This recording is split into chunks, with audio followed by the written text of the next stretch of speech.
ونصلي ونسلم على رسوله الكريم أما بعد فأعوذ بالله من الشيطان الرجيم بسم الله الرحمن الرحیم. زینت مسند صدارت، معمران ملک و ملت، معلمین کرام، سادات عظام اور سفینہ علم و ادب کے مسافروں، السلام علیکم ورحمۃ اللہ وبرکاتہ. آج کی اس بزم علم و ادب میں میرا موضوع سخن ہے عظمت مخدومہ کائنات سلام اللہ علیہ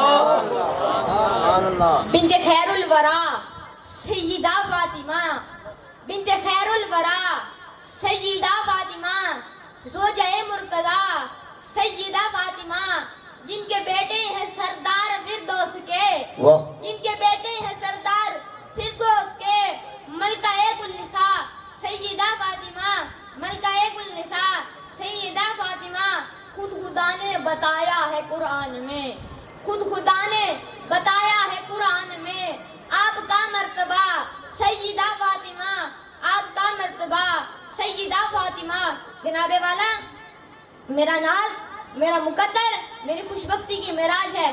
میں ذکر بطول کر رہا ہوں، ذکر بنت رسول کر رہا ہوں، ذکر مادر حسنین کر رہا ہوں، ذکر ملکہ کونین کر رہا ہوں، ذکر سیدات النساء کر رہا ہوں، ذکر سیدات الصالحات کر رہا ہوں.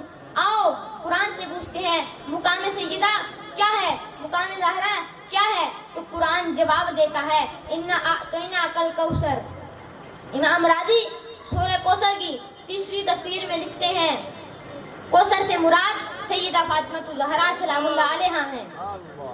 آیت مباہلہ کو دیکھیں، انوار نبوت، انوار ولایت، انوار سیادت، انوار شہادت کے پردے میں کھڑی ہوئی ہستی کو سیدہ فاطمہ الزہرا سلام اللہ علیہا کہتے ہیں.